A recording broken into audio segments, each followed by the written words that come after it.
I'm here right now with legendary human and animal rights activist James Aspey. And James, I was just watching a podcast of you and Logan Paul, and I was just wondering, what was like the most challenging part of being on that podcast? First of all, I was so grateful that he allowed me to come onto his podcast, because he has an audience of nearly 20 million people.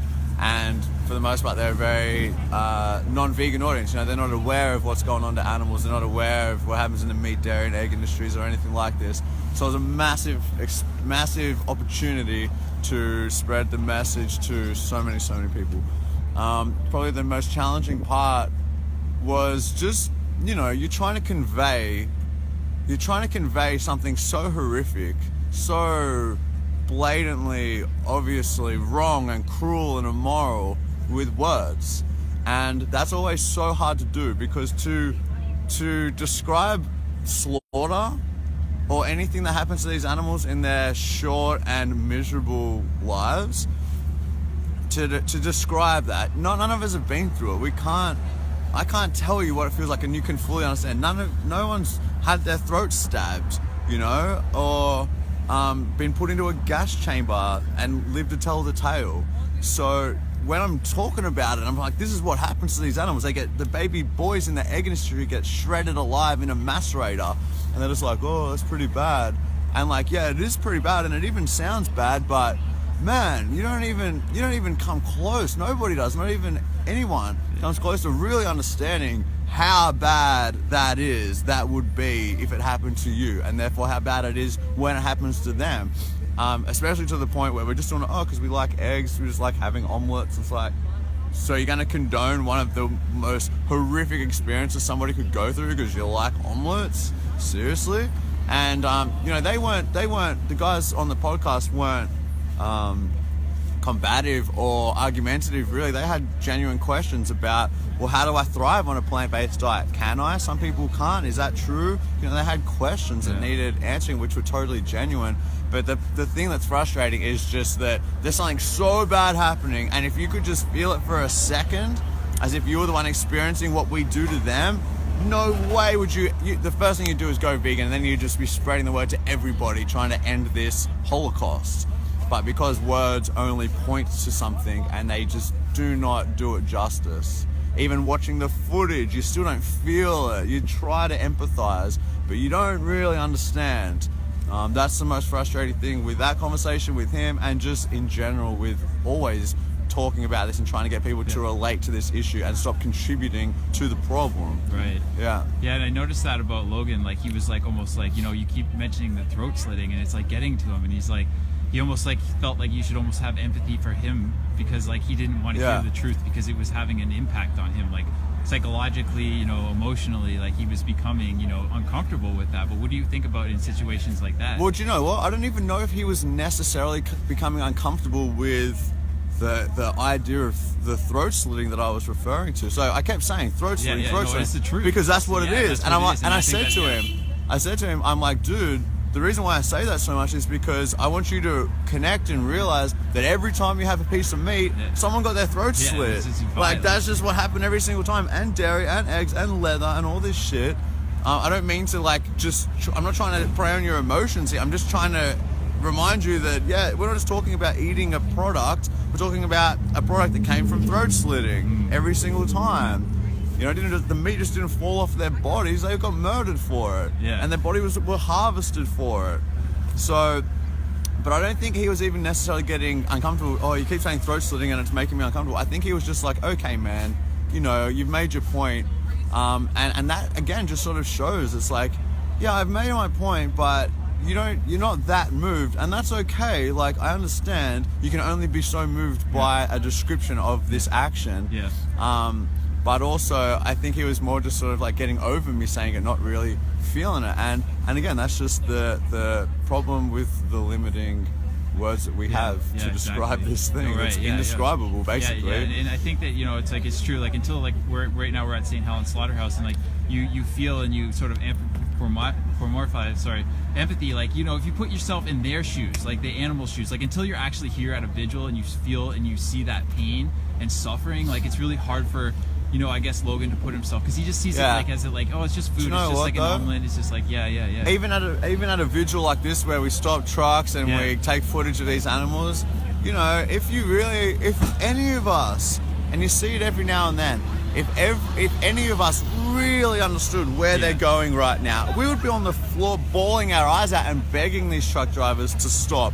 But we just can't empathize enough to do it justice. So we come here and we do what we can and we take footage and we hope people go vegan because of it, and that's good. Yeah. But if we really, really got it, we would be beside ourselves with what is being allowed in this building behind me. Yeah. You know, so yeah, it's a real shame that, you know, it's almost like it's so bad that you just can't even get there in terms of feeling for it. And it's the same with the amount of victims. We're talking about 2.7 trillion victims every year, like thousands and thousands of millions. You know, 85,000 every second. Yeah. Every second. 85,000 murders every second. Biggest, worst thing happening on planet Earth right now, on planet Slaughterhouse right now. And yet, that number almost means nothing, like 2.7 trillion. Oh, and because it's so big, you don't even comprehend it. Instead of it being a number where it's like far out, hundreds of thousands a year, that's a lot. You know, it's so big that it's just out of your realm of understanding. Right. And that sucks, because it's like, what we should be thinking is, well, it's so big that I can't even come close to comprehending that number. That's so much worse. But instead we're like, well, that's so big I can't really relate, and so it seems you don't get that feeling that you should get.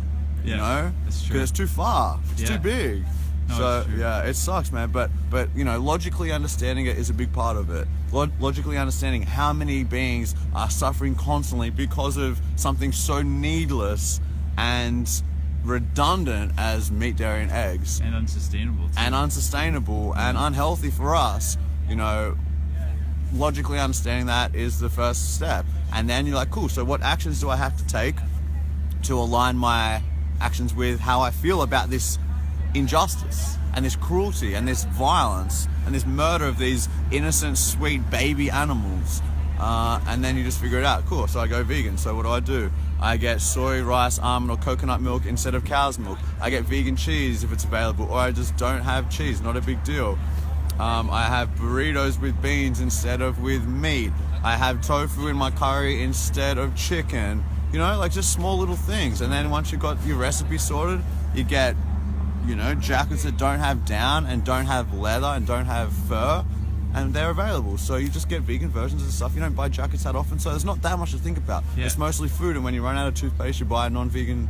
You were buying non-vegan toothpaste before, you just find a vegan toothpaste. Yeah. Boom. And then, like, if everybody just did that little thing, if everybody just did what vegans are already doing, the whole world would be different. Yeah. We wouldn't have to be stressing about climate change and irreversible damage in the next 12 years. We'd have so much more food, so much more resources. We'd end world hunger like that. You know, we'd end animal cruelty to trillions of animals every single year. We'd end this is the industry with the most injuries out of every other industry, slaughterhouse workers. The places around these slaughterhouses have higher rates of violent crime. The areas, violent crime, suicide, drug abuse, the worker rights issues inside there, just everything. It's just such a stain on our society. Yeah, it's brutal. It's disgraceful, man. Yeah. Gas chambers that are legal, raping animals so that we can steal their babies and steal their milk. Yeah. Fuck, it's disgusting, man. No, and then all the propaganda with it, humane, free range, and all that bullshit that they lie to us about to make us feel good about it. It's just so disgusting, bro. So It is. yeah, it's something that definitely, you know, its time has come. Yeah. It is done. Let's let it go. A lot of us already have. Millions of us have. Millions more will. Yeah. And eventually we'll get to a point where this is a very unpopular choice to actually buy meat that came from a cow that was murdered. Yeah. And now we've got all these other vegan meats out there anyway that taste as good, that look the same, that smell the same. Way better for the environment. No animals had to get stabbed in the throat. It's way healthier for us. Yeah.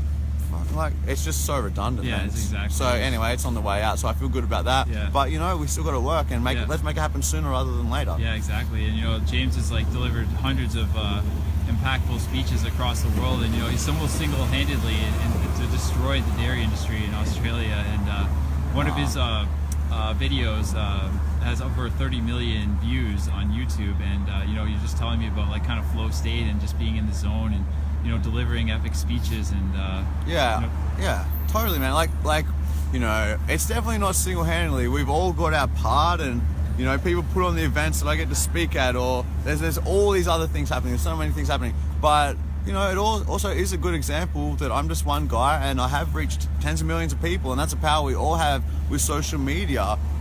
Things are going viral all the time, and us putting our thoughts out there and sharing our words and the images and the quotes from other people or yourself, and our recipes, and this is the reality of one, what's happening, and two, how to live this lifestyle.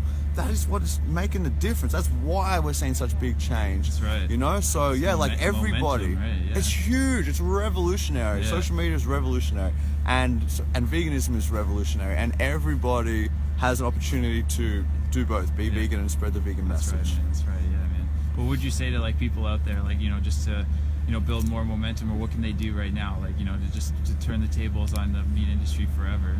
Well, just keep up the momentum. Like, I feel like what we're doing now is good. For example, today we're at the Slaughterhouse Vigil. These are happening all over the world, so join the Save movement.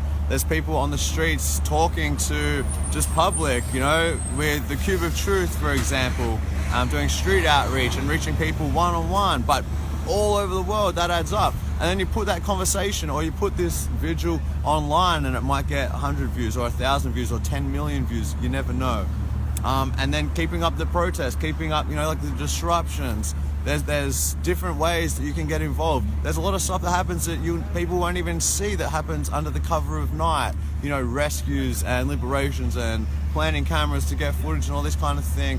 Some people do nothing like activism stuff, and they just make recipes and write a vegan recipe book. They share it on their Instagram page.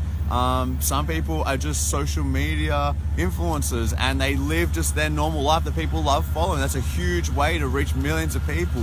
Right. Just grow your following online, and that's another way. Some people write books, some people do speeches, some people make documentaries, some people just share a recipe with their neighbor or with a friend. Some people have a vegan wedding. Some people show documentaries, screenings.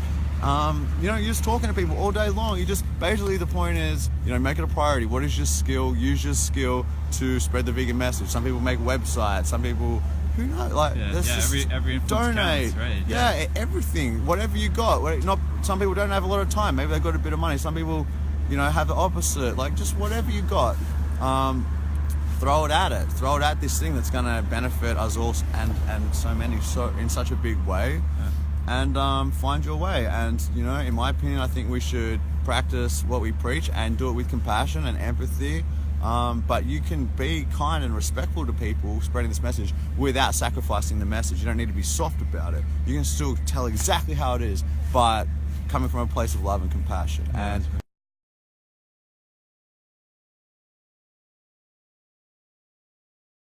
man, of how we treat each other when it comes to humans and non-humans. Just trying to be a good person, be the best version of yourself you can be, so that you're being the best vegan you can be and the healthiest vegan you can be, and just being a good rep for what it means to be a vegan. Yeah, that's wonderful advice, man. Thanks so much, man, for talking about this, because it's very grateful, man. My pleasure. Thank you. For sure. And James Aspey, super, great person, human animal rights activist, influenced millions of people, and we're at St. Helen's. It's St. Helen's meat packers, but it's a horrific injustice, and it's got to be shut down. So live vegan and be active.